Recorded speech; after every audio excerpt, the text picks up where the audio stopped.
All right, we're going to get started. Good afternoon, ladies and gentlemen. Y'all up? Good afternoon. Some of y'all are full and just ate. Yeah, I know. That 1:30 panel is tough, but we got a great one for you today, and it's going to wake you up because we're going to be talking about some very important issues. The title of our panel today is The Black Economic Forecast. Fighting back. Money, that's right. Fighting back with the dollar and the vote. And so it is my pleasure to serve as your moderator today. My name is Don Cravens, Jr. I serve as Senior Vice President of Policy for the National Urban League and Executive Director of our Washington Bureau.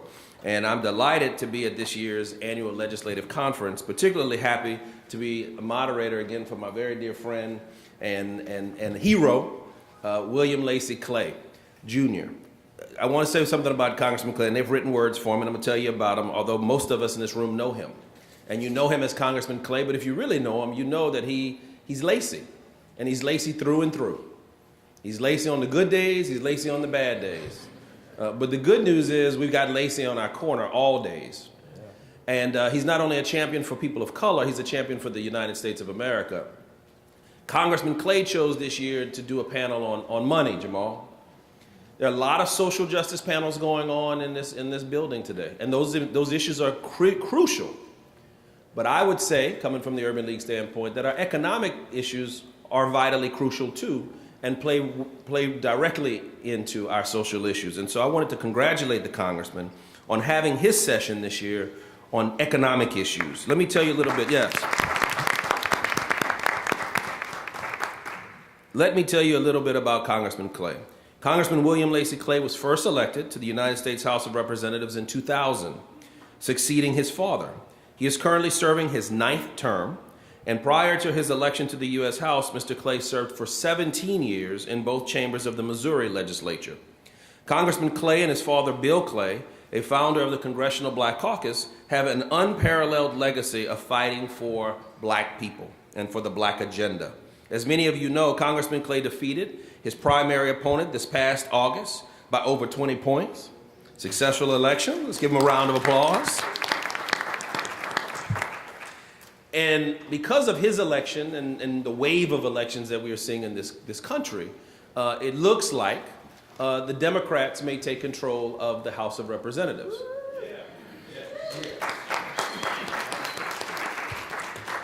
I work for a nonpartisan organization, so I can't give my opinion about that. But what I will say, why that is important to us and why that is important to Congressman Clay is because at this time, if Democrats take control of the House, because of our African-American leaders in the Congressional Black Caucus and the seniority that many of them hold on crucial committees in the House of Representatives, that will mean that many of the men and women who look like us, who come from places like us, will be chairmen and chairwomen of some of those vital committees.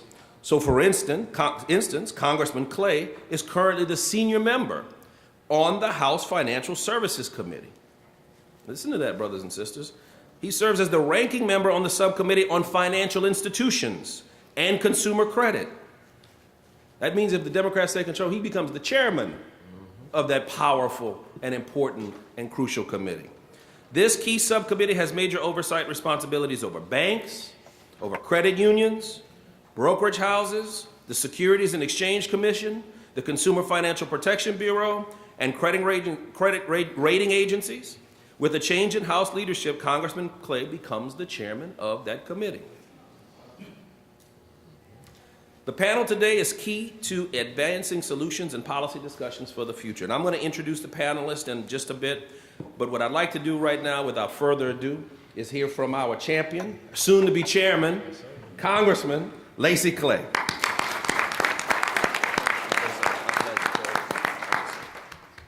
Thank you for that warm welcome and introduction, Don, and thank you all for being here this afternoon. As you know, Congress is in session yesterday and today, but that's typical of our week.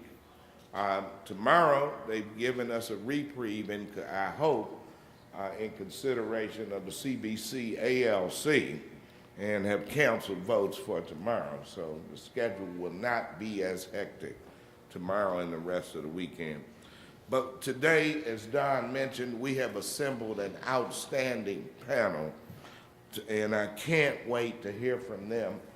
Also, I want the audience to be involved also, so I can't wait to hear from you. I will be here as long as I can until they call another series of votes, but I want to be a part of this. I want to thank Don Cravens and Nikita Bailey for their expertise and commitment to economic justice, and thank you both for being here. Let's give them a round of applause. Most of you are already aware of the key elements of the urban economic justice agenda that my fellow members of the Congressional Black Caucus and I have been fighting for. I strongly support increasing deposits and loans with black-owned banks, increasing black home ownership to over 50% nationwide, which would require nearly 2 million more new African-American homeowners, and growing the number of black-owned businesses from 2.6 million to 4 million. And as ranking member on the House Financial Services Subcommittee, you can be assured that I am fully engaged in the fight to finally overcome racially based redlining that is still widespread across this country. In my hometown of St. Louis, according to a recent report based on the last 2 years of data compiled under the Mortgage Disclosure Act, qualified African American mortgage applicants are 2.5 times more likely to be turned down than white applicants with similar credit backgrounds. And any objective analysis of this travesty of discrimination reveals that even today, 50 years after the passage of the Fair Housing Act, banks and other financial institutions routinely steer mortgage money away from minority neighborhoods for no valid reason other than race, which makes closing the home ownership gap even tougher. According to the most recent American Community Survey by the U.S. Census Bureau, African Americans are less than 2/3 as likely as non-Hispanic whites to own a home. And the most recent rate for African American home ownership, 41.6%, ranks behind each of the other 4 major census demographic groups: non-Hispanic whites, Hispanics, Asian Americans, and Native Americans. And we all know that home ownership is the pathway to transferring generational wealth. That's what we know. In my congressional district in St. Louis, we have something called the Delmar Divide. That's a major arterial street that serves as an unofficial line of white privilege and economic opportunity which few lenders and insurers will cross, even if they are bypassing many qualified black customers. And the bottom line on redlining is just this: where there's more loan activity, houses have a chance to sell. Where houses sell, people move in. When people move in, restaurants, community centers, and grocery stores are built. None of, or very little of that is happening in low to moderate income neighborhoods in St. Louis and across this country. You see, there's a general assumption by some in the white power structure that black neighborhoods are not worth saving. These same stable geniuses think that black children cannot learn and that black businesses are not worth investing in because we don't know how to turn a profit. So, and how far from reality is that? So besides access to mortgage and venture capital, we have an even bigger problem to overcome. The institutional discrimination and racially based toxic assumptions that still pervade every level of government and our criminal justice system, our economy, and even many media outlets. And to make matters worse, that toxic thinking works hand in hand with the voices of hatred and intolerance across this country who feel emboldened and embraced at the highest levels of our federal government. Just in case you think I'm overstating the problem, consider the history we inherited. Today in America, for every $100 of family wealth held by white families, black families only hold about $5. And the percentage of national wealth held by black families when compared to the nation as a whole has not changed much in over the last 100 years. This wealth gap didn't happen overnight. It happened over several centuries. It was fueled first by the savagery of slavery and was then reinforced by Jim Crow laws and the shameful combination of racist banking practices and intentionally discriminatory government practices. State and local governments often followed the bad example of the federal government by making it harder to develop growth and opportunities in our most challenged neighborhoods. The legacy of credit discrimination drives the wealth gap, and it is reinforced by the institutional racism that is still deeply embedded in our history and in the industry. Just look at the last Great Recession. The predatory loan industry deliberately saturated minority communities with subprime loans, which were designed to fail while producing huge fees. These same predatory loans often resulted in foreclosures. By 2008, the housing bubble burst, and nowhere was that pain more deeply felt than in the black community. We tried to do something about that by going after the worst financial abusers with the Dodd-Frank law. The land bar that stood up the CFPB, the landmark consumer protection legislation that I helped author. But today, the Trump administration and their feckless enablers in Congress are undoing many of the key elements of consumer protection that we created in order to protect American consumers. And that's why November's election is so important.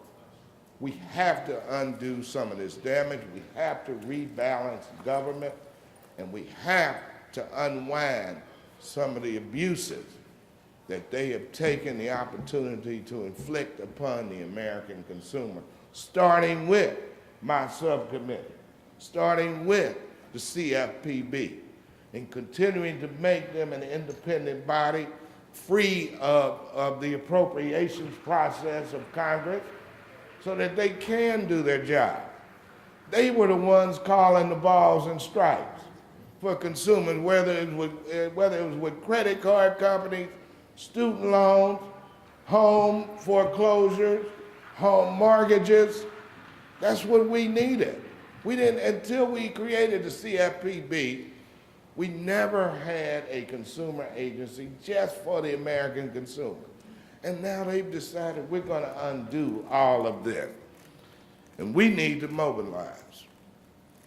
And then I need you to talk to your customers, your clients, your suppliers, your employees, and your families, to enlist them as soldiers in the struggle for economic justice. I need you to get them to vote on November the 6th. Over the next few weeks, our action or inaction could well decide the fate of our people and our nation.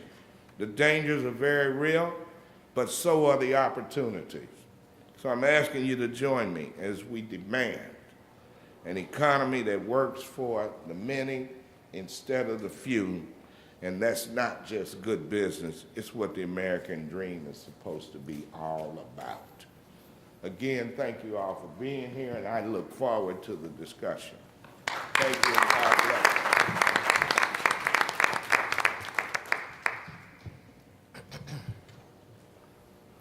I also want to recognize the Congressman's better half, Miss Pat Clay, who is in the audience.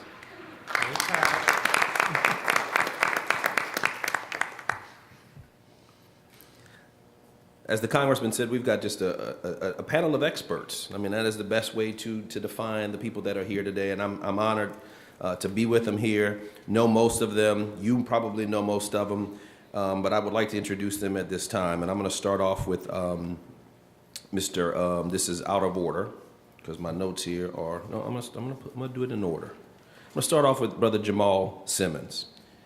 Brother Simmons is an American political analyst and television commentator seen on MSNBC, ABC News, CBS News, and CNN.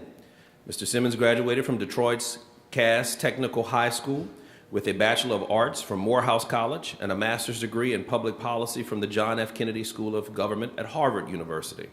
Simmons served as Chief of Staff to U.S. Congresswoman Carolyn Cheeks Kilpatrick and as a political aide to U.S. Trade Representative and Commerce Secretary Mickey Cantor. Simmons was press secretary to Senator Bob Graham's and General Wesley Clark's presidential campaigns and has worked in various capacities for President Bill Clinton and Vice President Al Gore. He is currently a host on Hill Television. Please welcome Mr. Jamal Simmons.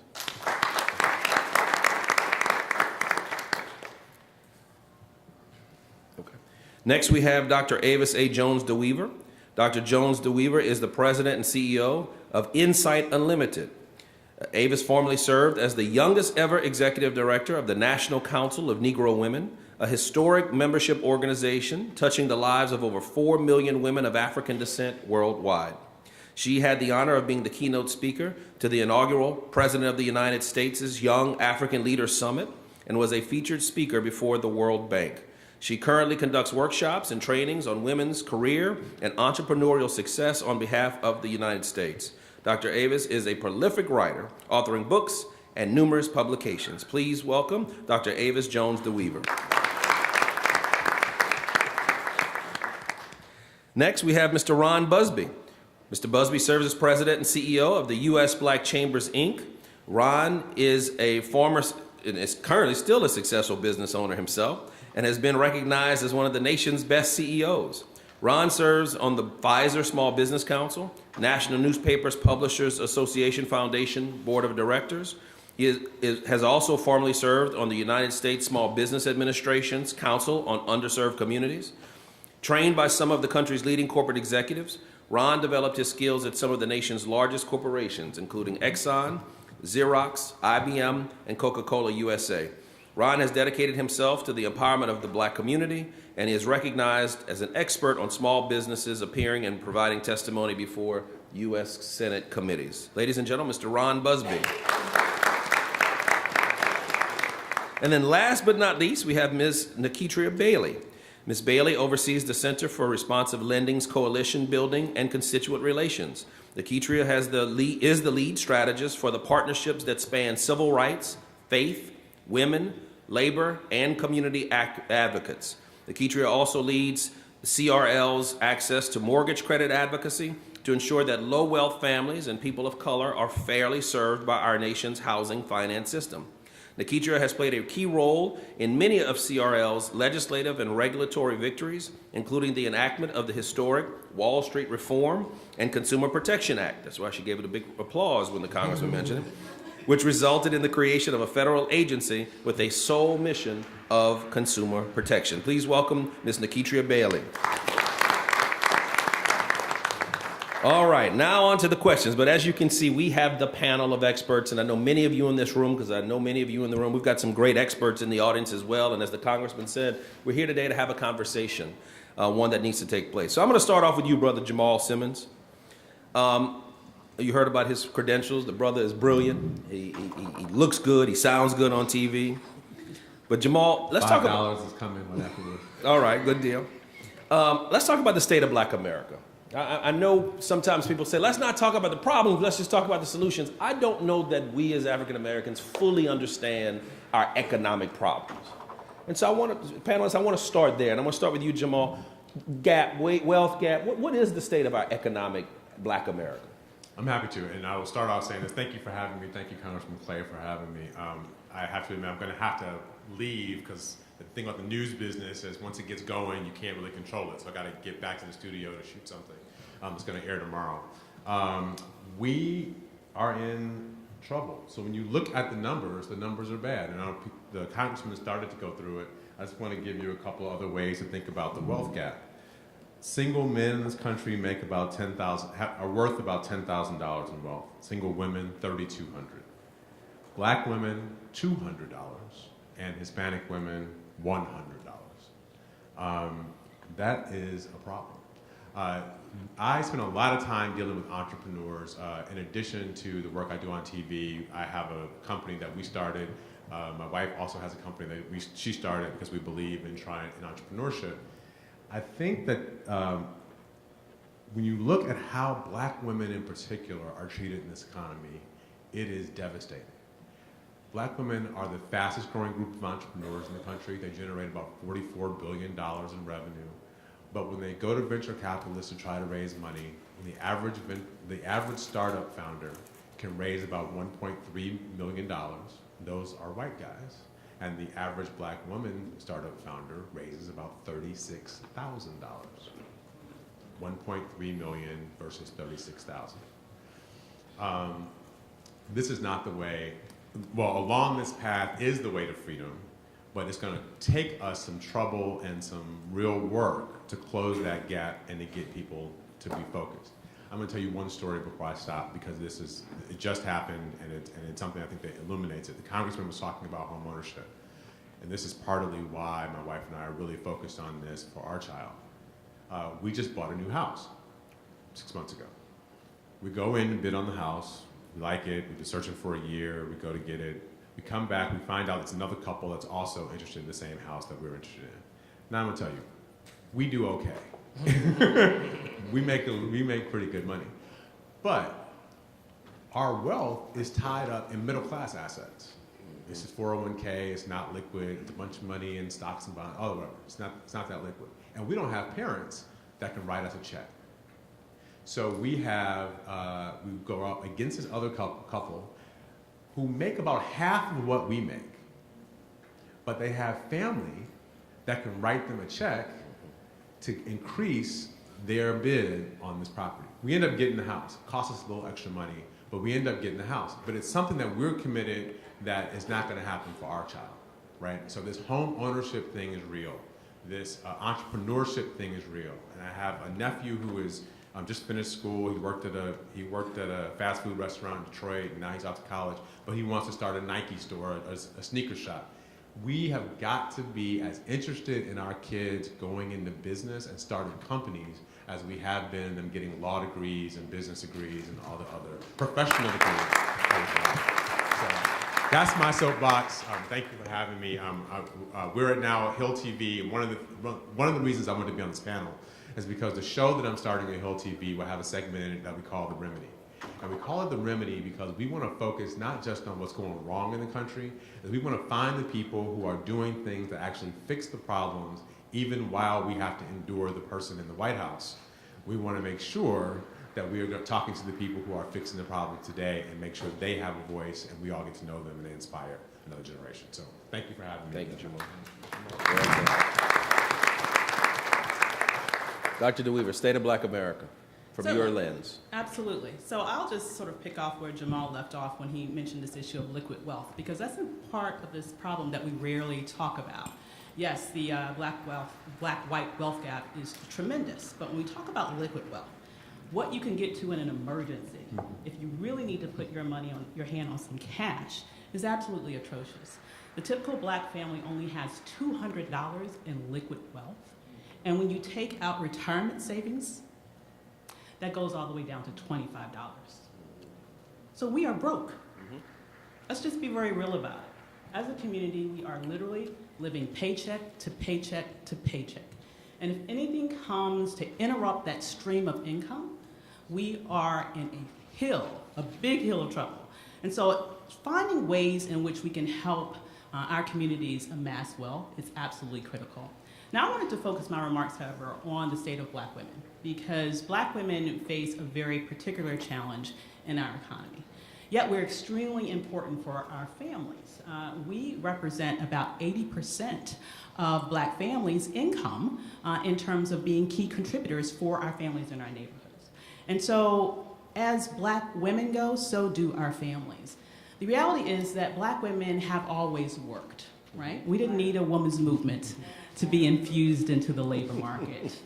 We've been here from the beginning, and we're still here disproportionately.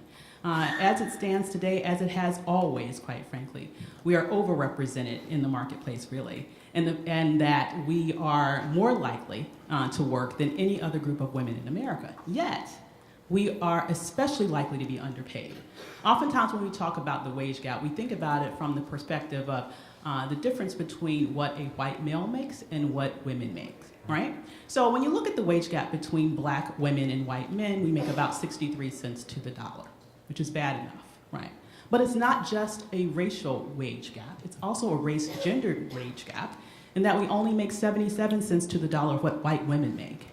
And so as we begin to think about ways in which we attack the wage gap through things like the Paycheck Fairness Act, which I hope we can take up when we start to take control of Congress again, we need to look at this from a multifaceted lens, an intersectional lens, that recognizes that the wage gap is not just a gendered wage gap, it is a race-gendered wage gap.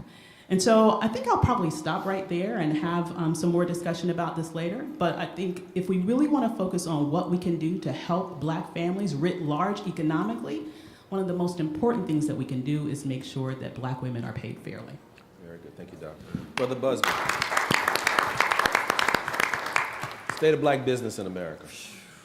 It's tough. In 3 to 5 minutes. Well, the reason why I said it is because we had an opportunity to speak earlier this week to a group of the Divine Nine fraternities and sororities about how we can address this issue of the wealth gap.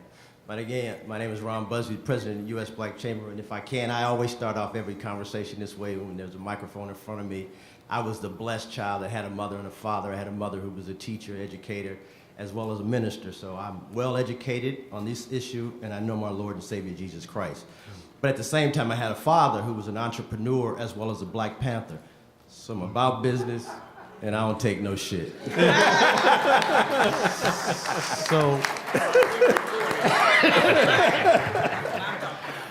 let's talk about the solutions as much as we talk about problems. And then I want to bring in what white folk are talking about in reference to this conversation, because they have the same concerns about us as we do. And I'm gonna put a pause right there. And so I had a meeting earlier last week with the U.S. Chamber of Commerce, and they came to us saying, hey, we want to partner. Historically, that has never happened. The reason is because they found that in 2017, that corporations spent $21 billion on diversity and inclusion conversations. That's not supply chain, that's corporations that are saying, we gotta get ahead of this conversation on how to not sell us more products and services, but just how to deal with this new economy. African Americans are making money, we're spending money. You hear us all the time talk about the $1 trillion that we have to spend.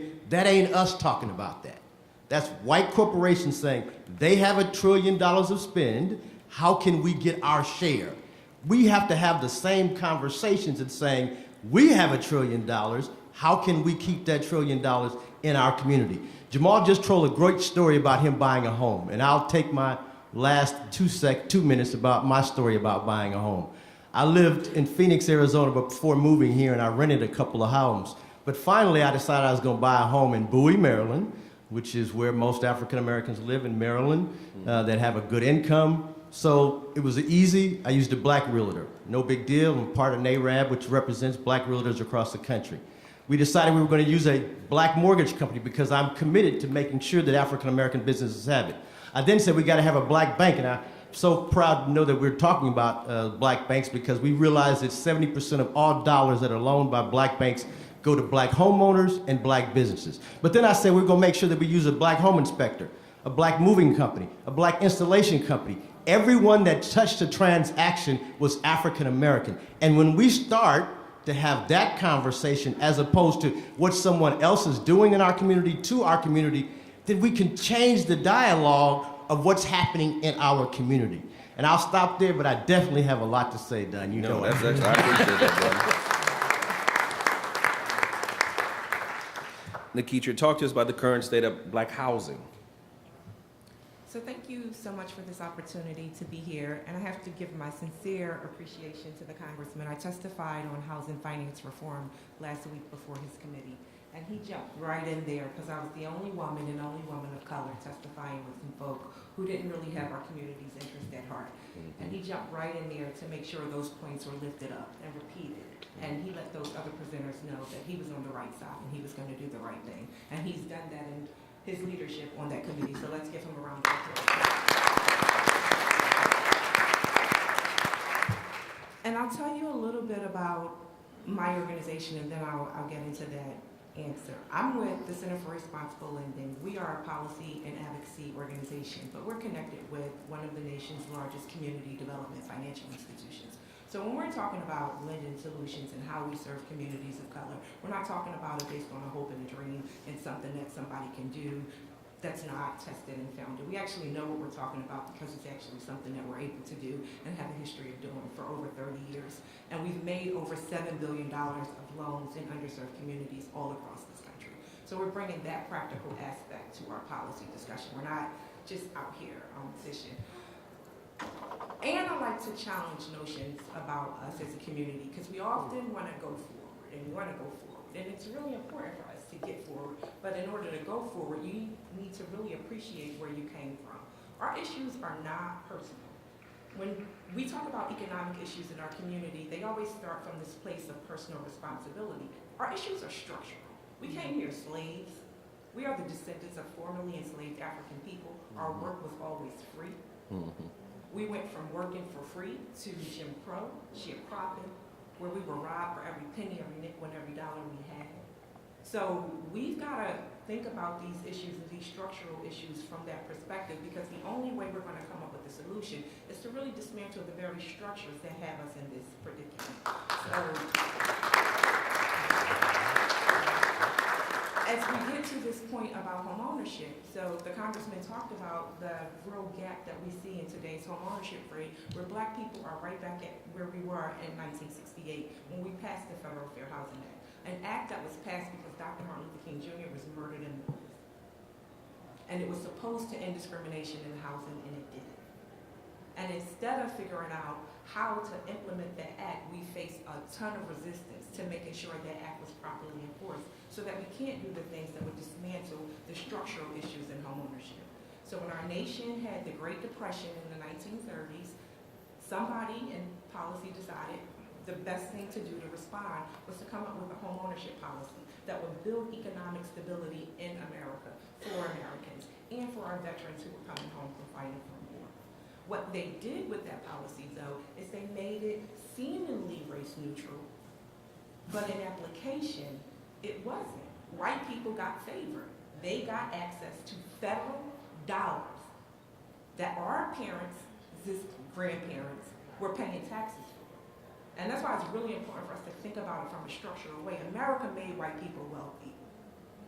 And now we have the responsibility of figuring out how we spread that wealth in our communities. So when we had those federally insured mortgages where for the first 2 years of the FHA, the first 35 years of the FHA program, only 2% of African Americans actually got FHA insured mortgages. So if you're a white person and you had those mortgages, over that time you build up significant home equity that you passed along to future generations. You used that money to start the very businesses that Mr. Busby talked about, being able to start. You sent your kids to college. And they didn't have to pay the student loans that our kids are paying, where we are today at $1.5 trillion in student loan debt with a disproportionate amount of that debt being to African Americans. So when we talk about Jamal's story, it's real. right? Like, Right. you did not walk in there because you didn't work hard. We see you, right? Right. The system put Jamal in the situation that he talked about today. So we've got to change the system to make sure that going forward, the numbers that we're needing to see are actually implemented. And that's why, and I'll pause here, Dodd-Frank is really important. For the very first time, Dodd-Frank gave us an ability to repay standard on all mortgage loans. Leading into the housing crash of 2008, lenders did not have to determine whether or not I could pay my mortgage back once it was fully indexed. So they could steer me into these very toxic products that were not good for me, even when I qualified for loans on much better terms, which they did because they got kickbacks, because some of our people were mortgage brokers and they got a hookup and they were with our pastors. That's right.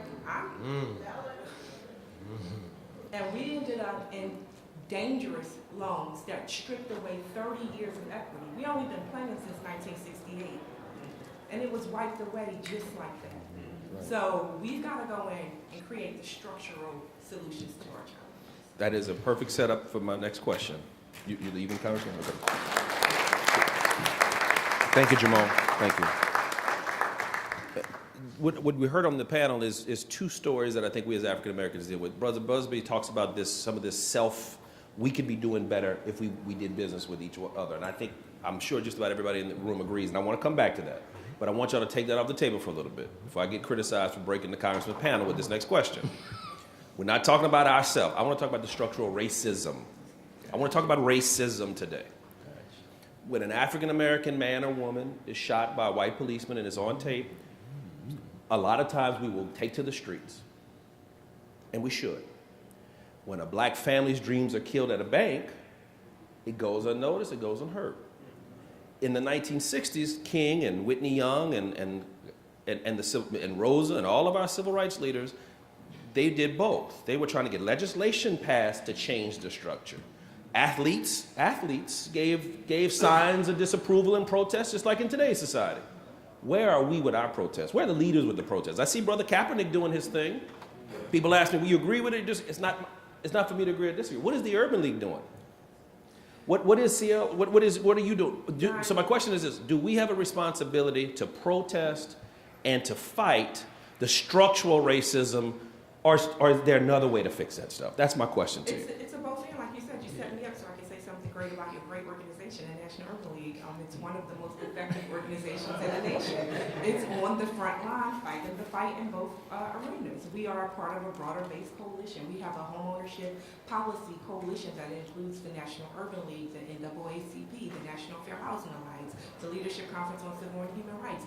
Occasionally we call our sister Melanie Campbell, who leads the National Coalition of Black Women Civic Participation, because we understand we've got to be able to do both. We work behind the scenes with this remarkable congressperson to help try to draft legislation for them to push through. So we are all on the front lines trying to do both. I think the difference, though, is that we have to get a little bit more strategic. Oftentimes what we do is we tell people how they can stop us. We deliver the message before we deliver the people power that I think Avis is going to talk about when she talks about black women voting. Mm-hmm. What we need to do, especially with every politician, and I'm not partisan, I'm not partisan, I'm just stating. Oftentimes people come into our communities and they talk about what they've done for us and how they need our vote and how they're dependent on our vote to make a difference. But when they get an opportunity to sit in those seats and we go in there and we talk to them about the things that we need in our communities, we don't get those results. And that's because we keep delivering them votes without anything in exchange. It needs to be a bargain for exchange. Here's my agenda. On home ownership policy, the congressman said it, 2 million increased African American home loans, period. If you're running for president and you want my vote, you need to be telling me how you want to implement that plan. And that needs to be how we do transactional politics with folks, as opposed to giving them our talking points, and then they can come around in our communities and say all these wonderful things, but then after they get sworn in, there's no political accountability for them to do that. And Avis is doing tremendous work, and I'm just not trying to jump over there, but she's doing tremendous work to change that part of the conversation, and that's what we need to continue to do. And Avis, I want to go to you. And thank you for the compliment of the Urban League. What I'm struggling with as an urban You're doing leaguer, tremendous work too, yes, obviously. absolutely. Is she not? This is she is bad.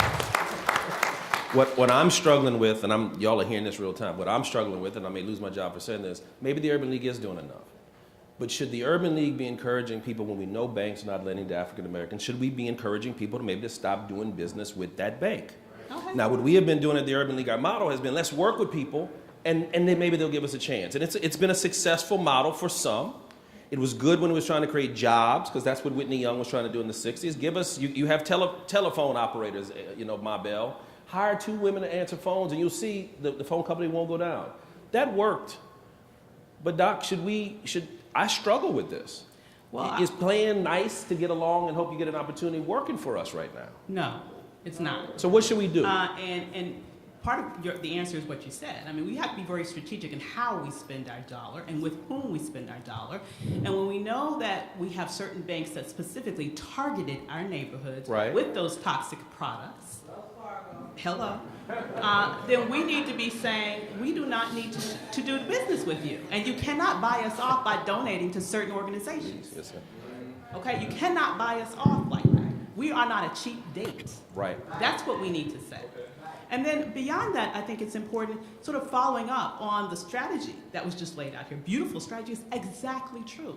We need to get it through our minds that those people who represent us work for us. Mm-hmm. We don't need to come up in someone's office and just act like I'm just damn happy to be here. Right. That's right. That's not how you play the game. You play the game how it was laid out. You played the game by having a specific agenda item, not 50 agenda items. You hear what I'm saying? Yep, that's right. Say it You- again. You're right. You're not right. 50 that you roll out with much fanfare. What you do is you figure out, as a community, what is the most critical issue that we need to focus on right now? And you lean on that, and you put pressure on that, and you exactly say, we voted you in, we can vote you out. That's how you bring about power. It's about understanding that we have it, number one. Understanding that we have it, and then being willing to wield it over and over and over again until we get what we want. Busby, let me interject here real quick. Let me say that criminal and social injustices are important, and we need to keep them on the forefront. But it's also about our economic plight. Yes, sir. And that's where, in my community, I see 2 of my legislators right here, Clem Smith and Carla May, who was just elected to the state senate. So thank you for letting me in. These 2 are my partners at the local and state level, because when I talked about the Del Mar divide, what we found out through documentation that U.S. Bank had cut off any type of economic activity north of that line of demarcation, Del Mar Boulevard. So we have to be proactive with those institutions that are practicing institutionalized racism. And I confronted U.S. Bank and told them, you haven't had any economic lending activity north of Del Mar. So what are you going to do about it? You need to develop a program that gives us, that infuses economics into small businesses, into home ownership, into home improvement. Do all of it. And then so you have to sensitize them, but you have to stay in their faith. And we as a community need to understand, hey, look, we have to attack this on several fronts. Yes, sir. That's Yes, right. we have to be in the streets. Yes, sir. And that's fine, but we also have to be in these institutions, getting them to change. That's right. In the streets and in the suites. Yeah. Yes, sir. Yes, sir. Brother Busby. In 2016, there were 24 organizations that all had a small voice, including the U.S. Black Chamber. And here in Washington, D.C., it's really about who's talking the loudest, who gets heard. But if you talk to the black banks, they got a small voice. If you talk to black automobile dealers, they got a small voice. If you talk to black hotel owners, they got a small voice. But if you put us all together, we kind of scream fairly loudly. And so that's where Black Wealth 2020 was created, and that's where the 3 initiatives of home ownership, 2 million new homeowners, 2 million new African-American owned businesses, but not just new businesses, because the average African-American owned business in 2016 was doing $74,860 in annualized revenue. That's not even a good job. And now you got to pay all your overhead and other expenses. And then the last one was home ownership. And so we said if we brought us all together and we worked together collectively, we could concentrate on those three issues. Now, put a comma there and you talk about black banks and you talk about fighting in the streets. Sometimes we get lost in the fight and we come too late and we're fighting with fists versus ammunition. And I say that because here in Washington, D.C., most of us heard about the unrest that happened in Southern Virginia with the tiki torch guys. But the same day that was happening, we were losing the only black-owned bank in Virginia. And nobody said anything about that. Sometimes we get excited about the wrong issues. I have two sons, and I want my sons to see the monuments of racist white people. I don't ever want our community to forget what we went through to get here. And if we destroy the monuments, then we will all think that we got here together. But at the same time, I want my sons to talk about the future. And the future is them having the ability to buy a home. Understand this, the average African American is paying roughly 20% for credit, 19.98%. And you gotta have a 680 credit score to get it.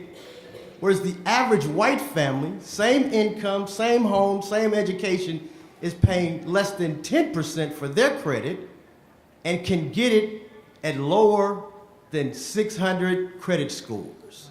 And we're not saying anything about that, so when we go and get a credit card, if we go and buy something, I'm already paying twice as much for it and not even having the conversation. And so what we did was here in Washington, D.C., we went to one of the larger churches here and said, can I have the opportunity to speak? And they gave me the microphone one Sunday, and we said, how many folk in the audience, and it was a fairly large church, bank at Industrial Bank, which is our local black bank here. And roughly about less than a fourth of the people in there raised their hands. And I said, well, I'm gonna challenge you between now and Thursday to remove some of your money from traditional banks and put it into Industrial Bank, which was our local black bank. And I said, you don't have to do it all, but do it before Thursday because we got another board meeting and we want to find out the impact. By Tuesday, I was getting a phone call from Wells Fargo saying, what is going on? Why are all these African Americans closing their bank accounts? By Wednesday, I was getting a phone call from Industrial Bank saying, Ron, I don't know what happened, but we got all these new opened accounts and they're coming in saying, we're coming because of what you had asked us to do. Most of the time, we just want to know what to do. Yes. Like we talk a lot about, and no disrespect, but we talk a lot about registering to vote. I'm tired of hearing about it. We all registered to vote. As a people, we said we're going to elect President Obama, and we thought we were done. I go to the barbershop every Saturday, and every Saturday the brothers in there saying, what do I do, man? And I said, well, did you know we got a black-owned this? No, I didn't know that was black-owned. Well, do you know we got a black-owned that? I didn't know that was black-owned. We need to do this, we need to do that. As a community, we need us to tell y'all what to do. I remember when I was 25 and I used to come to the CBC, and I'd say, them cats up there got all that juice. What are they doing with it? Now I'm the guy sitting up here with the juice, and I'm telling you what we're gonna do.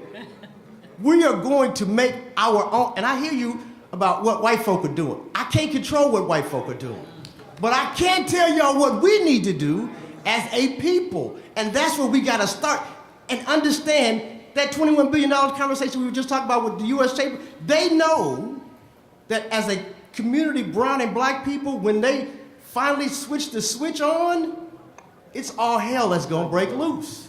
And so they're as concerned about what we are or are not going to do as much as we sit here and talk about it. Once we have an implementation plan that we can leave with and we go tell them or not tell them what we're gonna do, they will feel the impact and then they will come to us talking about, hey man, don't leave that $1 trillion out of our banks and communities because their economy is based on our economy. There you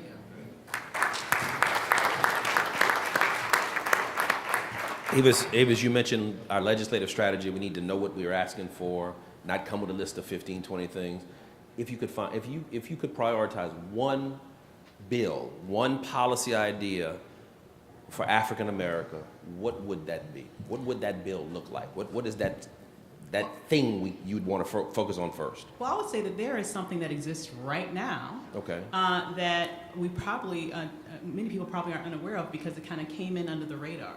As toxic as the tax bill was, there was an element in there that has the potential to help our communities to some degree. So there is a carve-out in that bill for opportunity zones that would specifically target our communities for investments, for entrepreneurship, for employment. However, it needs to be backed. We have someone at 1600 Pennsylvania Avenue who says a lot of things that aren't true, right? And he also does a lot of things for fanfare. But you have to make him do what's right, just like you would have to make anyone else do what's right? Frederick Douglass says power concedes nothing without demand. And that's exactly right. That's something that's already there. It's already in place, but it needs to be supported and implemented. And so in terms of what we could focus on right now, in terms of making sure that our community is infused with job opportunities and employment opportunities and entrepreneurship opportunities, turn the key on that. That's a low-hanging fruit. Now, in terms of, as I mentioned before, the Paycheck Fairness Act, when we take control of Congress, particularly for Black women, I think that's a huge issue. One of the reasons why those pay gaps exist is because employers are able to discriminate in secret. When something is secretive, a whole lot of dirty stuff can go on. Right now, people are prohibited from sharing information about what they are paid. And when we are able to pull back that cover and see that the person who is sitting beside me that does not have as much experience as I do, that does not have the knowledge that I do, is making more than I do, then we can do something about it. And so I think those are probably two of the things that I would focus a lot of my attention on. Very good. Nikitra, what about you? What would be your priority? Most of the recovery that we're seeing right now after the housing crash is really uneven. Most of the recovery is happening for people who own stocks and bonds. The wealthy are so much more wealthy. I'm going to just stay here all day and stick to the structural issues. Mm-hmm. We've got to get in there and change the structural issues, because if we don't, the things that we're talking about are possible and they are definitely worth doing, but the policies make white folk richer than they make black folk. Absolutely. We have an opportunity, if we turn off the vote properly in this next election, to make sure that Ranking Member Waters becomes chairwoman Waters of the House Financial Services Committee. He gets the opportunity to become a chairperson of the subcommittee. So if we get out the vote, we will actually have an ability to change policy. So what we need to do is we need to get right at what's keeping us out of home ownership. It's the pricing. Mel Watt is the head of the Federal Housing Finance Agency. He's one of us. That agency is allowing mortgages to be priced in a way that makes it difficult for us to afford loans. The director before him, Ed DeMarco, went there and instituted these risk-based pricing strategies, which is something the housing finance system did not do prior to him showing up. We have traditionally pooled risk, and the way that you pool risk across insurance, you have a sick person, you have a whole well person. You put them together and you figure out what the risk is. You don't say to the sick person, I'm going to make you pay entirely for you being sick. And we don't say to the well person, you have no accountability for making sure people are healthy. We put them together and we pool that risk, because when we do that, we're able to make things more affordable. And that's what the housing finance system did for white folk, since it was federally insured supported mortgages. It pooled risk across the nation. So people in rural communities all across America were able to get access to mortgage credit who were not otherwise able to get access to mortgage credit.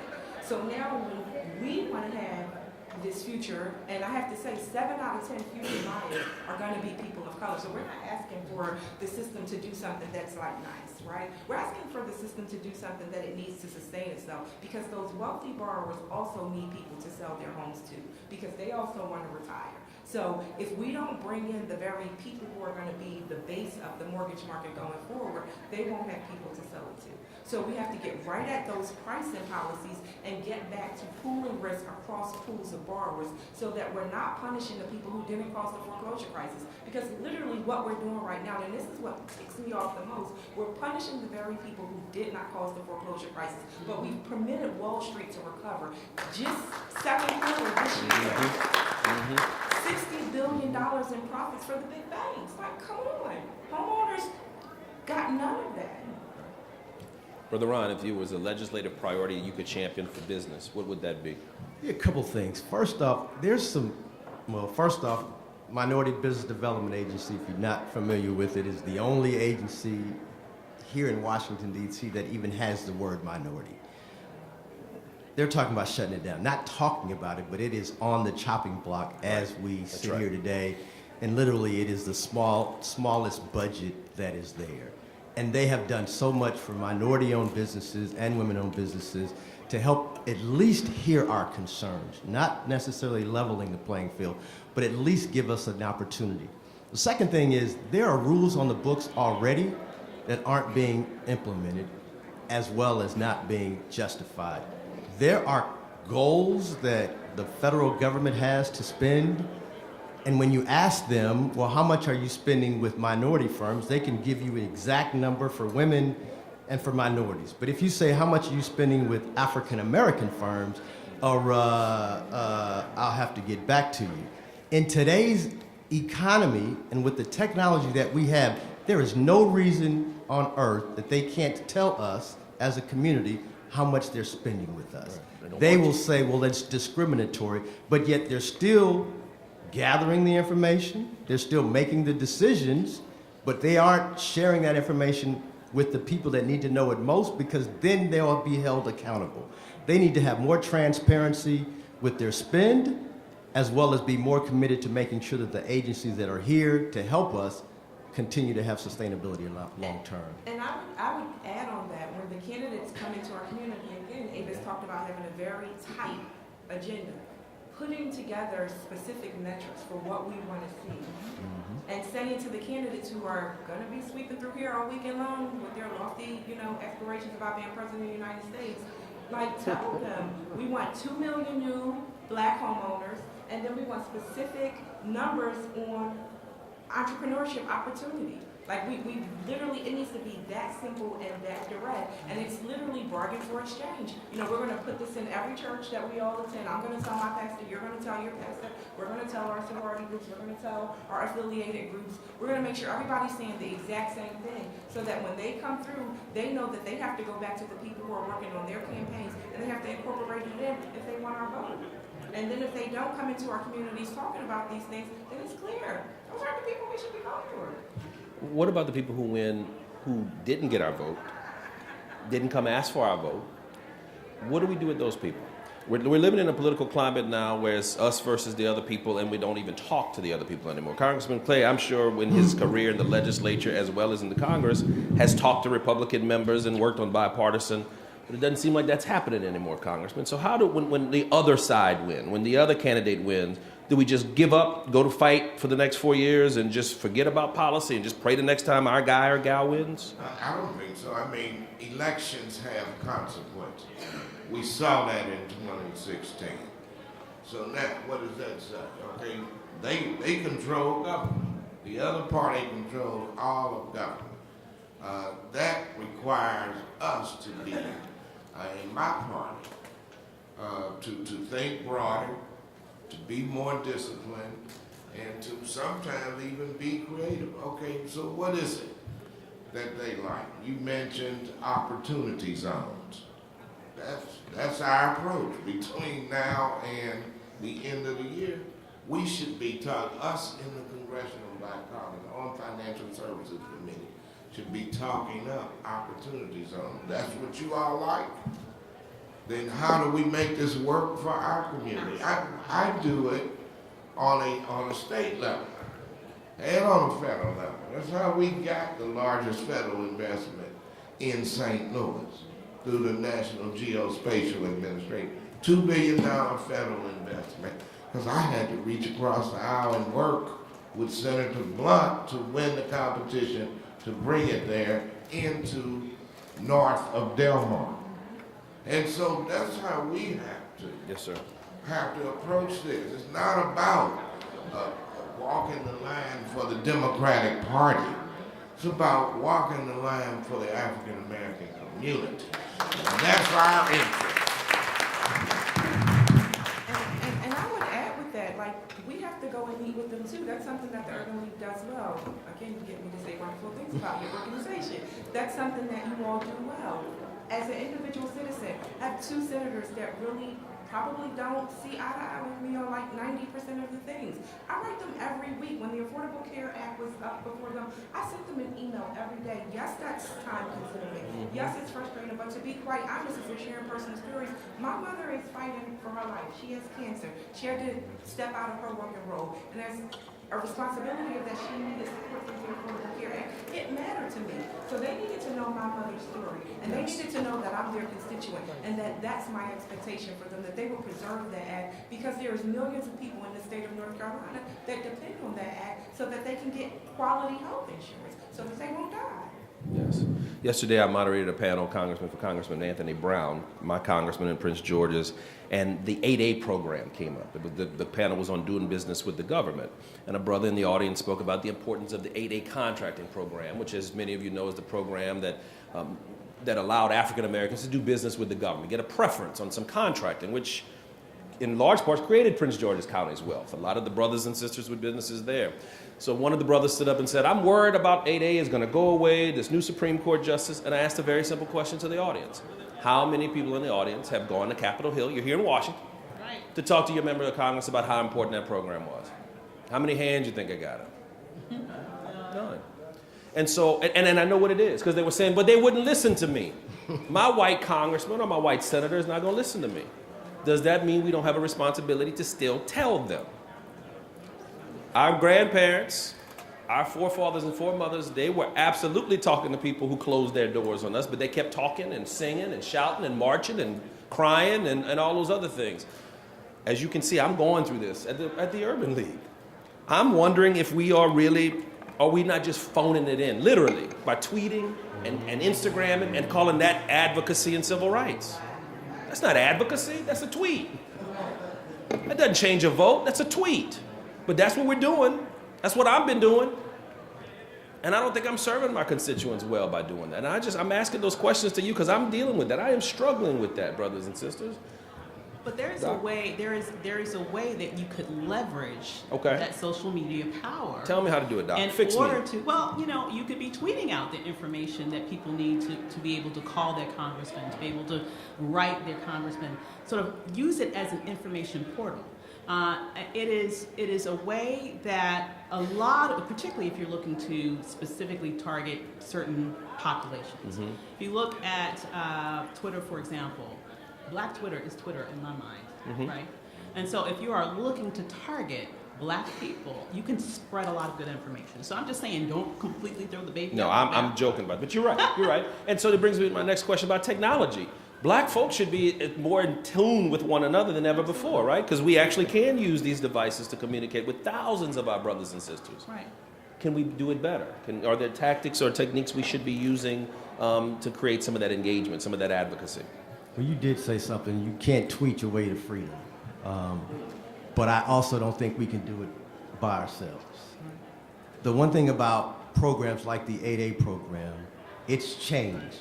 As you stated, it used to be for African Americans to get opportunity. It's no longer that. Right. I was an 8A graduate. You have some 8A firms here, and today's 8A program is nothing like it was created for. Right. Today, as a white woman, Right. Right. I can be certified as a white woman firm and get the same benefits and advantage as disparaged African Americans. We know that that's not fair, but if we want to keep the 8A program, we better go figure out what they did to get 8A certified and figure out if that strategy worked for them, why can't it work for us? I say all the time, Black men, when we first heard about women becoming 8A certified, we were defensive, right? Because most firms in our community were led by black men that were 8A certified. I tell brothers all the time, we have wives, we have sisters, nieces, mothers. We have to change the game in order to continue to play. So now we need to put the firms in our wives' names. Because if the 8A program is going to continue to have sustainability, it's going to be white women that are going to fight for it. Now understand, I remember coming to Washington, D.C. from Phoenix. I had never heard about Women's History Month, right? I remember how hard we had to get and fight to get Black History Month. I came to D.C. in like the second month, they were like, oh, it's Women's History Month. I said, huh? It's Women's Business Month, huh? They do things in a different capacity than we do. I have the opportunity to work with the Asian Chamber, the Women's Chamber, the Gay and Lesbian Chamber, and they do things behind closed doors. They let us go out front because they know that historically that is how we have been successful.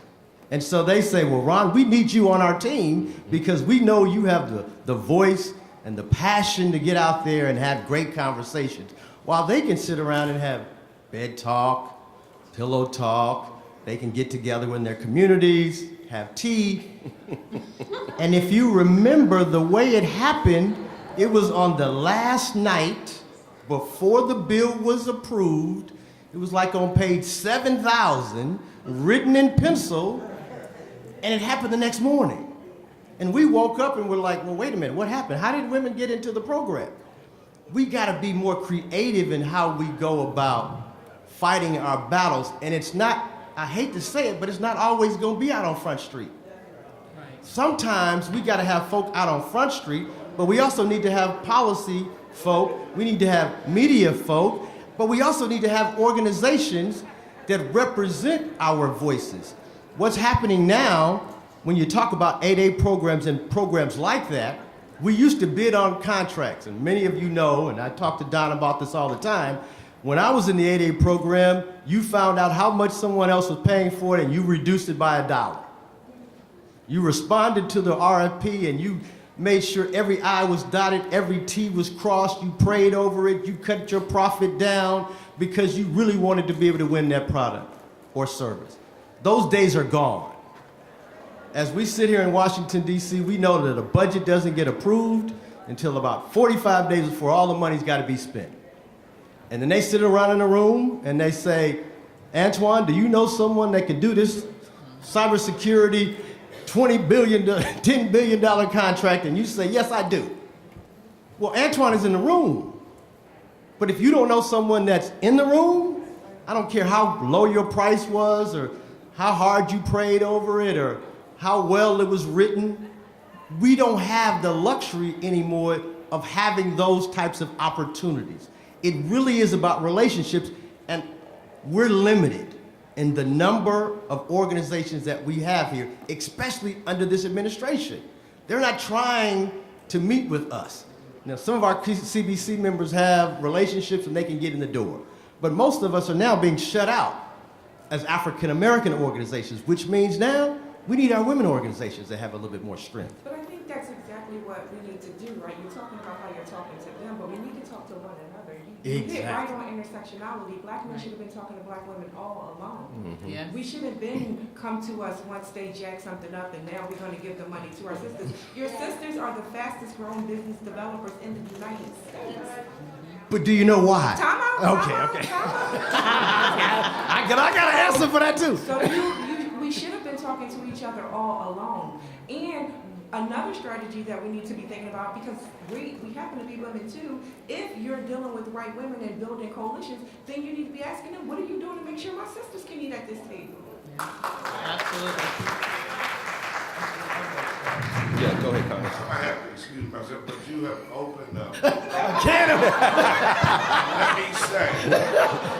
I told you I apologize, right? You're about to be the only man on this stage. You keep fighting with these women up here. Me and the congressman gonna leave. I was just mentioning myself. But I worked for an African American woman-owned business, my wife's, and she was very successful. So, and you're right. There should be an intersection of us as a community. business-minded, economically-minded, to push our entire agenda forward. That's what's in the best interest of us. You know, my dad said it best when he said, black people have no permanent friends or permanent enemies. Right. Just permanent interests. Absolutely. And that's what we have to be about as a community. And we want the same things, but we don't always know how to go about attaining them.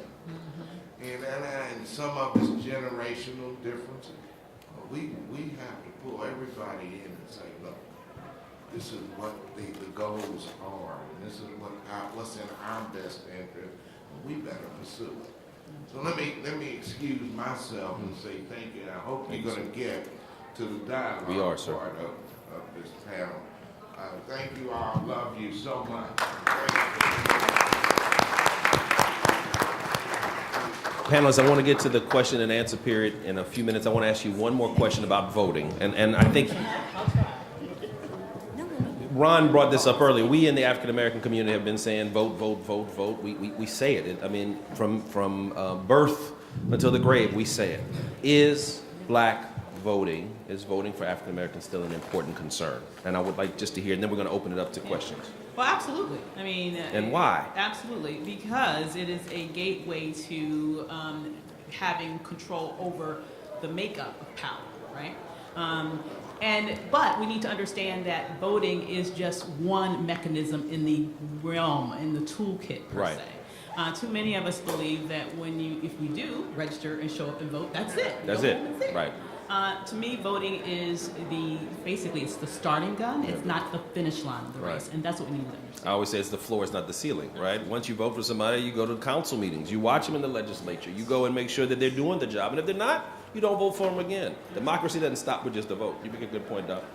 I think it's a combination. I think you gotta vote because policy doesn't necessarily control their actions. But we also vote every day. Every time we spend $1, we're telling somebody we appreciate your service. But we don't spend that dollar with folk that look like us. So we can never really control our own communities as long as we're spending money outside of our communities. And so, yes, I'm not a politician. So I vote and I understand the power of the vote. But I understand the power of the dollar. And that power of that dollar goes a long way between elections. And if we don't think about that in the same way that we think about who we're electing, we're going to always trying to catch up. We're going to always be doing it. Can I tell a story? So there's this old story. You seem excited about this story. I want you to tell us so you jumped in your seat. There's this old story that I tell a lot about white folk ice being colder than ours. And if you're old enough to know about ice boxes, you remember we ain't always had refrigerators, right? You remember you used to get that block of ice delivered and you put it in your ice box and that block of ice stayed there for 7 days and kept your fruits and your meats and produces fresh for a week. Well, my grandfather used to deliver ice and I used to always say, man, why are we going to the white communities first? Because see, he would get there 5 o'clock, 6 o'clock on Saturday mornings and put their ice in there. And their ice lasted for 7 days. But by the time he got to our communities, it was in the evening, and that ice had been sitting on that truck all day, and that ice been melted down a little bit, got chipped away a little bit. So by the time it got in our ice box, it was only good for 5.5 days. So there was some truth to the myth that their ice was colder than our ice. But I also say, we're in Washington, D.C., and there was a brother that went to Howard University that created the ice maker. So I say, ain't nobody's ice colder than ours now. I can get crushed ice, cubed ice, flavored ice, filtered ice, colored ice if I spend enough money on it. And when we start seeing our dollars and our businesses in the same vein, I don't care who's in the White House, I don't care who's, none of my congressmen gone, I don't care what the budget is, but until we start having real conversations about things that are important to us, we are always going to be talking about somebody's ice is colder than our ice. Our ice is cold, y'all. It's cold. Thank you, Ron. Keisha, voting. It's cold, it needs to be organized, it needs to be clear, and then there needs to be accountability when we elect people to do things and they don't. All right, good. Vote them out. And don't spend in their communities. And I think about the strategy of economic boycott. One of the things that really was pivotal during the Montgomery bus boycott movement was the discipline. Right. I think it's important that we circulate dollars in our community over and over again, and then I think it's also important where we don't circulate our dollars. I agree, So if Keisha. companies don't support us, then we shouldn't support them. When Starbucks was going through all that drama, we didn't tell people to boycott Starbucks. We said support black-owned restaurants. And here's a list of places you can get some coffee from people that appreciate your business and our dollar. We got to stop boycotting. We got to start supporting. But Ron, sometimes, It's a both and. yeah, I hear you. sometimes there aren't Both black and. businesses. Sometimes there isn't a black bank in my neighborhood, and if a bank is treating my people bad, I can't say, well, We can do online banking now. I understand. I ain't got to Ron. have a bank It's in got my to be both, community to Ron. bank with It's that got to be company. bank. We got to Gotta boycott have people both. who do bad to us, and then go support black business. But we don't have enough black businesses yet to support every single thing that we're talking about. We're being harmed. I mean, we just don't. And I mean, so you're right. You're both are right. But I don't want to send a message to people. This is my opinion at the urban league. I think we have to look at, in the 60s, we hit people in their pocketbook. We stopped riding the bus to sit in the back of the bus to go work on the other side of town as a housemaid. We shut their economies down. King got shot because he was there for a sanitation worker strike. Yeah. We don't strike anymore. And I understand what you're saying, Ron. We don't need to, well, strike and go do black. I love it. But you can't do that all the time. My question is, shouldn't we be striking sometimes or strategically boycotting sometimes? Because I don't know that other folks always understand anything but hitting them in the pocketbook. We could go on forever. Yeah. I want to don't ask see some the two- questions. I want to get two some are not questions. mutually exclusive. We got some great questions. Question and answer period. I hope you've enjoyed the panel so far. This is question period, not testimony period. And I know a lot of you have some great stories and you want to share. Give my wife, Congressman's Chief of Staff, your name. Next year you can come be on the panel and you can testify. Next year. This year we need questions because we don't have a whole lot of time. We've got our experts here for a couple of more minutes and these people's time. We got a lot more sessions. So ask your question and we'll get to it. All right, deal? Yeah. Very good. All right. Yes, ma'am. First question. I'm Karen Fleshman from San Francisco, California, founder of Racy Conversations. And I founded my company because I worked in nonprofit and philanthropy and realized that we were replicating white supremacy. So my question is, how can we hold philanthropy accountable for their role in this whole mess? Because I think that's something that we haven't talked about, and that is a place where we do have some power and influence, and they are a big part of the problem. Great question, and that's how you ask a question. That's good. I like that. Who can answer that question? I'll start too. You can start now. I think it's important that we make sure that philanthropy is funding the actual organizations that are making a change in community. Oftentimes, other people outside of our communities make decisions about which organizations in our community should be funded and how much they be funded, or they want to serve as a pass-through to our communities for that funding. So if you know that the, great online group, Color of Change, is really mobilizing and making an effective change in our community, fund them directly. Don't go through another source that gives them added requirements and labors. Give the money to the people who are on the front line speaking and working on behalf of community. Absolutely. I mean, that's basically what I was going to say. It needs to come to our own organizations, but the only other thing I would add is make sure that the leadership of those organizations are representative of people of color, because oftentimes they aren't. Next question. So if you want to ask a question, Okay, the man, line you gotta is get back on the there. mic, man. Yeah. Yes, sir. My name is Arnold King, and I live in Prince George County, Maryland, and I have business consulting business. Now, my two questions are, how do we, as a people, to understand the business economic system? Because other races understand it, but we don't. In other words, how do we start getting supply and demand and monetary and fiscal policy in our system before we could do business with each other? And the second one is, what are the causes of African America not making economic progress, right? We made economic gains, but no progress. Those are great questions. Brother Ron, what kind of education do we need as a people? We talked about where we descend. We come from people who have been enslaved. We come from people who were then put in a sharecropper system for another 100 years of Jim Crow. I mean, we are behind in some. So how do we educate our brothers and sisters about economics? Sure. I think we got to keep it simple. I think most African Americans, as my great grandmother, she owned her home. And that same home that she owned, she passed down to my grandmother. And that house sent my mother to college. And that same house sent my sisters to college. Mm-hmm. But we let somebody come from outside of our community and tell us that house that we spent $70,000 for when we bought it is now worth $250,000, and you should take this equity out of it and go take a trip and do all these things that, as a community, we knew weren't the smartest things for us to do, but we listened to someone. And anytime you're hearing it over and over on TV and radio and news, I got it. That's just not true. Like, that's just so not true.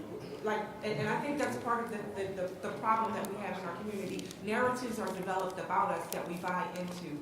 Most of the people who received those toxic mortgages were existing homeowners who were targeted to refinance that home equity. They thought they were lowering their payments. They thought they were fixing a roof, especially, and I'm really passionate about the older ones. They thought they were fixing their roof or taking care of the door that needed a leak.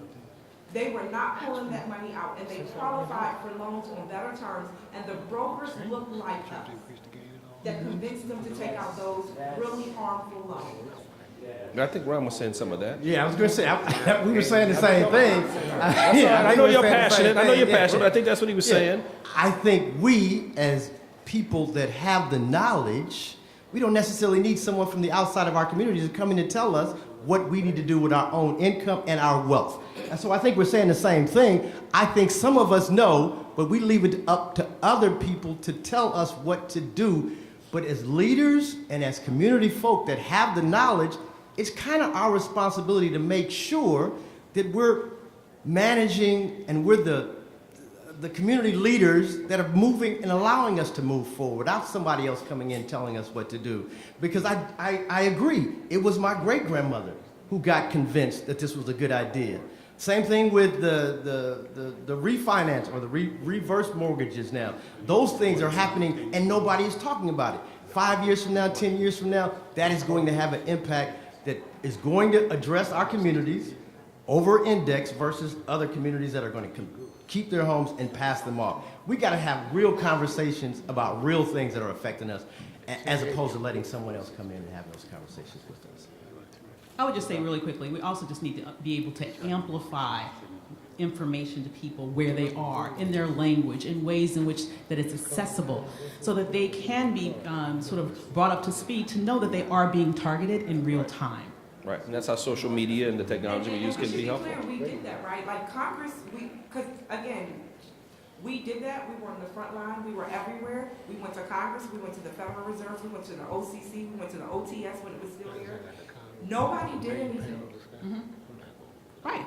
I'm aware of that, but what I'm saying is that we need our own media companies. That's what I'm talking about. So that the people in the neighborhood who don't know any of those acronyms know exactly what's happening in real time in terms of what's happening to them.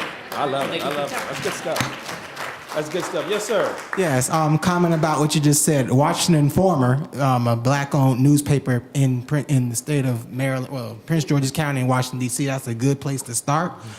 My question to the panel is, in the age of sound bites, social media, and smartphones, what strategy, actionable strategy, would you implement or would you suggest that be implemented to ensure a successful long-term movement of us doing business with one another? That's my question. Great question. We talked a little bit about that earlier, yeah. I can say I have a mobile app with 109,000 black-owned businesses there. So anytime you're looking for a black-owned business, you can find a black-owned. And tell us about that, Ron. It's I was a going to mobile ask app. Brian, if you'll stand up, this is the guy that's in charge of our directory. But every place I go, the first thing I do is I download the app. And so there's really two benefits of that. Because I keep hearing us say the same thing about there's other folk that sell the ice. But if we know where we're selling ice, then it's our responsibility to go buy it from us. But if I don't know where that ice maker is, and all I know is that the people that are in my community don't look like me, and so I'm going to do something that's convenient, We have to do better. And there's tools that are out there, USBC Mobile Directory, 109. And the second reason that that's important is because, true, we don't have all the business in our communities. But some of the businesses we need to be in. So there's the U.S. Black Chamber is doing two things. One, we're listing out all the black-owned businesses. So if you're looking to buy and sell products to black folk, here's where they are. But the second thing is, if there's not a black-owned business that's doing what we want to do, then start that. Let's look at things that we typically want to spend money on that we don't own, and let's start those businesses. And then tell the word and spread that conversation about businesses that are doing well in our community that are owned by us. So USBC directory is your app. USBC directory. You know, Ron, just listening to you, and we'll get back to the questions, reminds me of during the 60s when we were fighting We had the Green Book. to end segregation. We brought about integration. And in many of our black neighborhoods, our black businesses suffered because we thought, well, we're free now. We can go shop on the other side of town. Right. And I think some of our leaders would tell you now that the message maybe should have been, and I think this is the struggle we're dealing. I'm not saying we shouldn't absolutely support our own, like we were doing during segregation, but I damn sure don't want somebody to tell me I can't do business on the other side of town too, right? Because that's kind of what they were fighting for. And so I love this tension we have here today, because that is the tension of black America. We want to be able to spend our dollar wherever we want to spend it, but I should be spending it with my own people too. And that is that tension we're feeling, and I love it. I mean, that is our burden. That is what we have to fix, brothers and sisters. When the average black dollar only stays in our community for 6 hours, That's a problem. I think that means that we really need to be very targeted about supporting ourselves. Absolutely, absolutely. Yeah. Yes, sir, next Be question. quick as possible. Clem Smith, I'm a state rep out of St. Louis. This is amazing, and you just said about kind of the back and forth. It's not being received as a negative thing. It's just Right. passion in different angles. So that's what I love about it, and I'm not just saying that because my congressman was up there. First one was if you all recommend any books to kind of help people out. Great question. Second one is there any value in kind of a separation of descendants of slaves and everybody else? Because I think we've been hijacked so much with all these other groups kind of going on. And the last one, short statement, as an elected official, if you don't press us, you will not get what you want. So your comments about coming with an agenda is very important. Sometimes we get confused up there. There's a lot going on, but it's very easy to take advantage of the voters' trust. Yeah. So if you're not in that person, respectfully, of course, sometimes we lose track. But you gotta press us to get and keep us on track to what we're supposed to be doing. So thank you. Representative. Thank you. Thank you. I would recommend a really easy read. Between the World and I, Ta-Nehisi Coates. I don't think I'm saying his name right. Ta-Nehisi Coates. Yes. Yeah.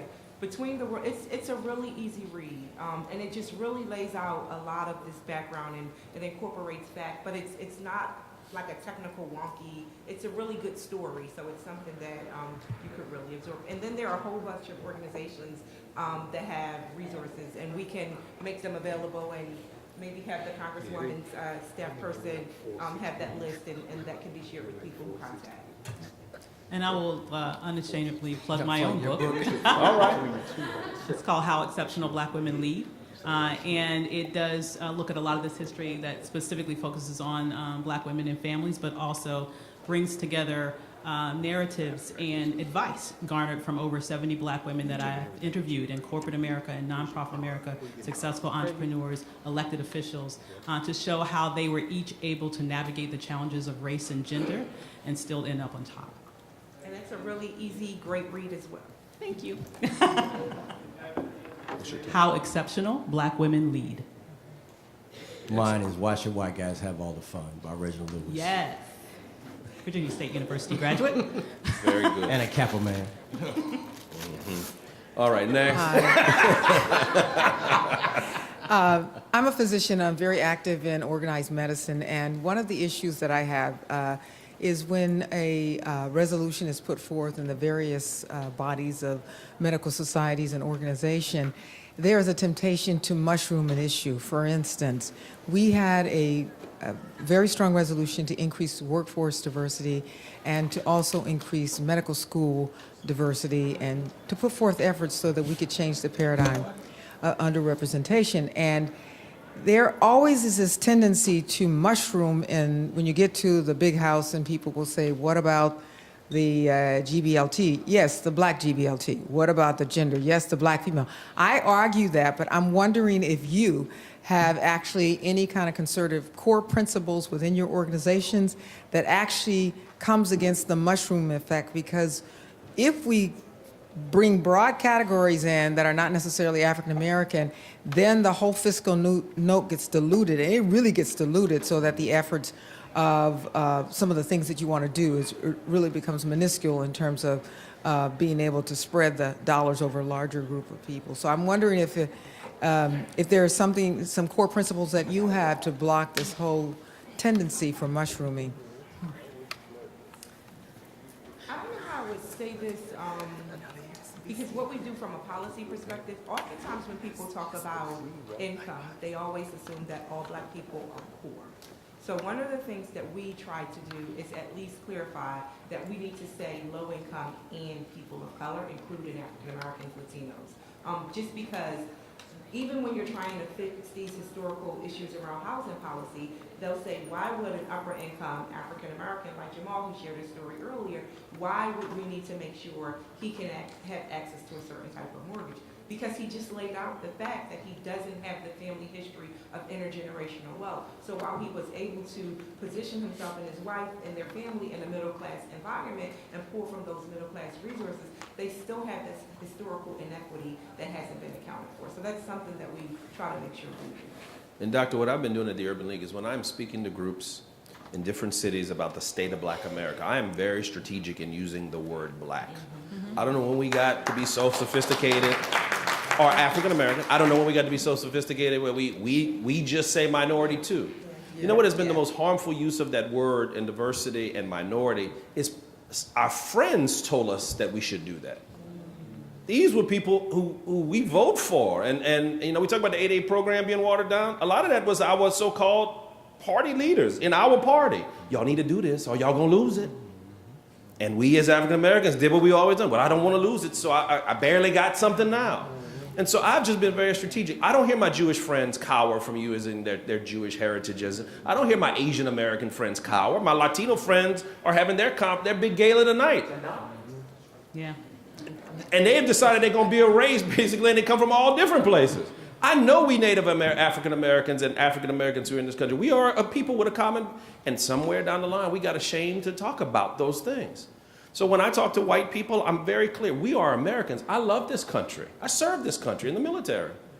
But America's got to be good for my people, too. We've been here for hundreds of years. We were the first person to die in the American Revolution was Crispus Attucks. We've been giving blood up ever since. So I just think we have to be intentional in the way we are black people. We're proud to be black. This country is for us, too. And I wonder if we're instilling that into our young people. I really do. I wonder that. And well, those of us who can wear suits and ties and pretty high heels, are we doing it? So I think we have to be strategic.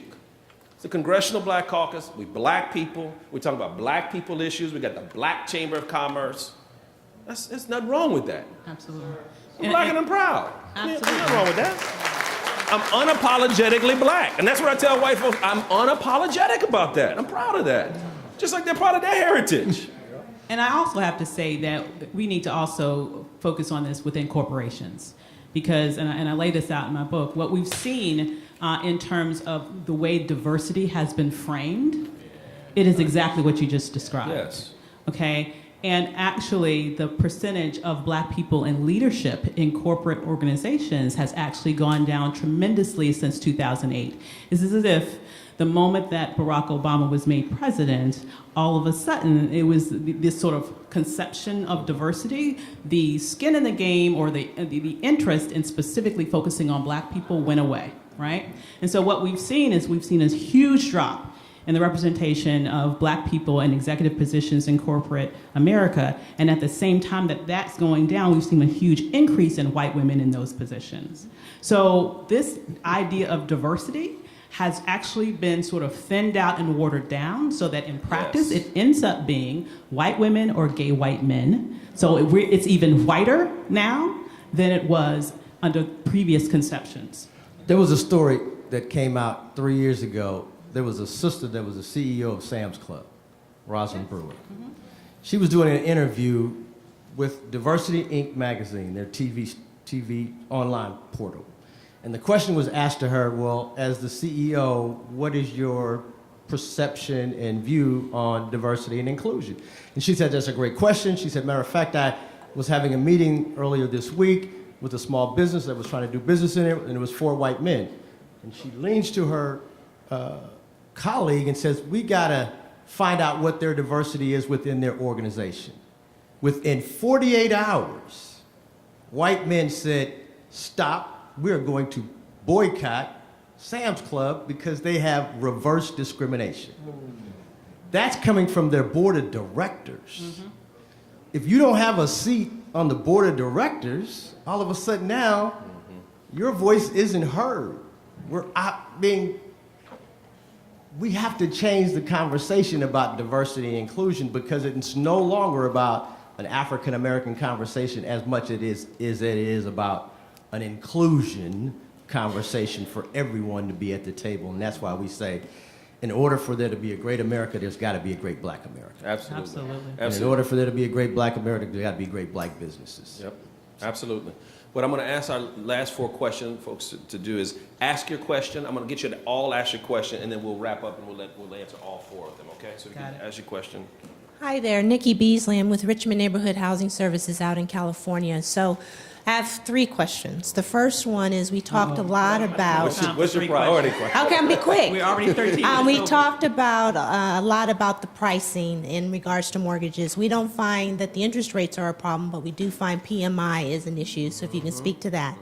Also, we spoke a lot about CFPB reform, but there's also CRA that is also being targeted, and if you have comments on that. And then lastly, there was a lot of conversation about social media, but if you can speak to the digital divide, because there is a large community that don't have access to a lot of the medium that we were talking about. Very good, thank you. Yes, sir. How you doing? My name is Emmanuel Ike. I'm a recent college grad, and I was wondering if you guys had any advice or resources for young men and women that are looking to start businesses. So that's basically my question. Excellent. That's a great question. You should see Ron Busby after this thing. Yes, sir. The question for Ron would be, he wanted to respond to the sister to the right that said, while African-American women are the largest growing businesses, and he said he had an answer. I would like to kind of hear that. And then the other is the issue of when we talk about African-American, there's a line like on, it says black and African-American, and I'm from the West Coast, and I know that black is a lot of East Africans and immigrants, and when you parse that out, African Americans are getting a very small part of this line, whether it's education, scholarships, jobs. And so how do you speak to saying African Americans without this us versus them, because we're all on that line. So even within the line of black and African American, when you parse that, African Americans are being whitewashed. All right. Last but not least. Good afternoon. My name is Martavius Jones. I sit on the Memphis City Council, but I'm also a financial advisor. Been a financial advisor for 24 years. There was a discussion earlier about housing being the core of this wealth building, plan going forward. Mine is sort of comment inside of a question, if you would. When anything, particularly a house, is only worth what somebody else is willing to pay for it.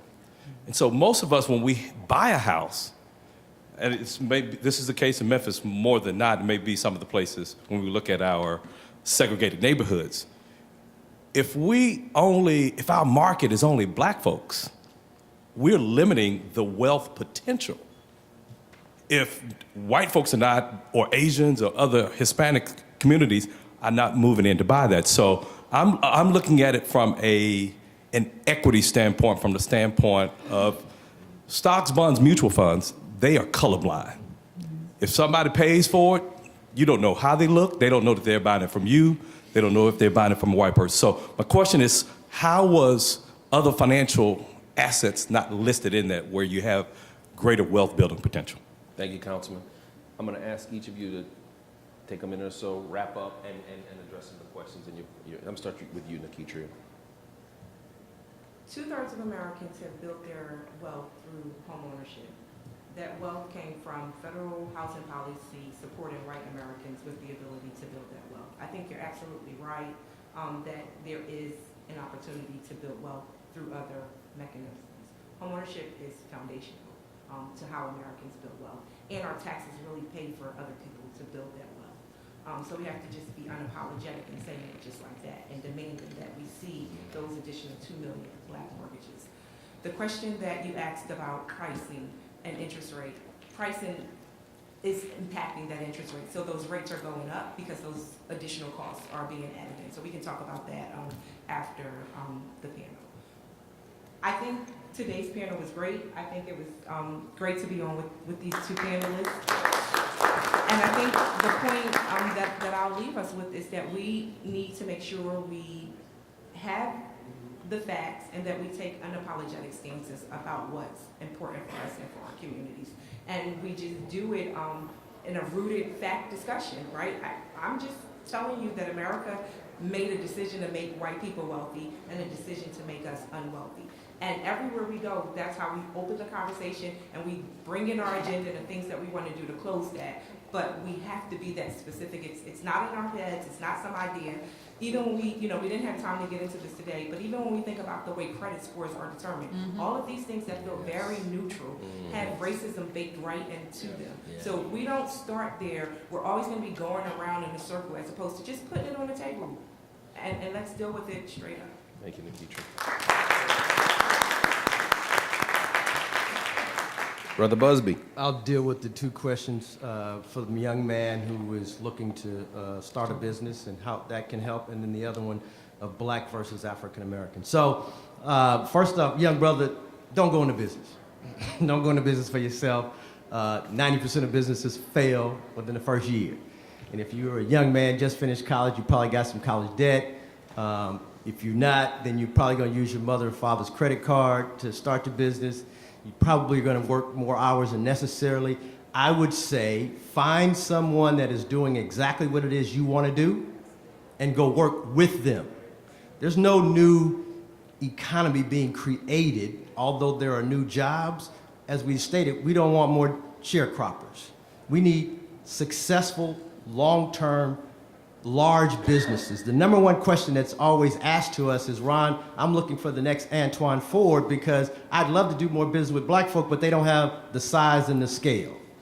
So to start another small business is not gonna help us. I need folk that can grow, hire, and really do business with large opportunities. Second one, in reference to African American versus black, you never hear Asians talk about that. When the U.S. Pan-Asian Chamber talks about their numbers, they include everybody. Right. Vietnamese, Chinese, Japanese, no disrespect, they include the entire gumbo. Yes. When the Hispanic community talks about their numbers, they don't say you just from Mexico. They say if you're Mexico, if you're Spain, if you're from Puerto Rico, they include their entire numbers. A lot of decisions are based upon numbers, and the larger that number is, the more louder your voice is and the more opportunity they present to you. So let's not get caught up on black versus African American. I was in Durban, Africa, and I went there, and as African Americans, we get caught up on saying, I'm African American. And there are African Americans that don't look anything like us. And they say, why are y'all so caught up on calling yourselves African American? You were black before you were African American. And when we start saying black, then other folk will start to see us as black. But if we say, well, they're black because they're from some other country and we're African American because we were born here, then our numbers start to decrease, our voice starts to get smaller, and the opportunities are also decreased. So let's see ourselves as a community versus just a block. Davis. Well, I will say, though, that the next census is looking to disaggregate that classification. Yes. So we will be able to see more raw numbers around the ethnicity range, the ethnic range that exists within the black community. And maybe we should start thinking strategically now about how to best prepare for that so that we can all benefit from that rather than having our power diffused because of that. I think we need to start to get ahead of that because that is coming down the pike.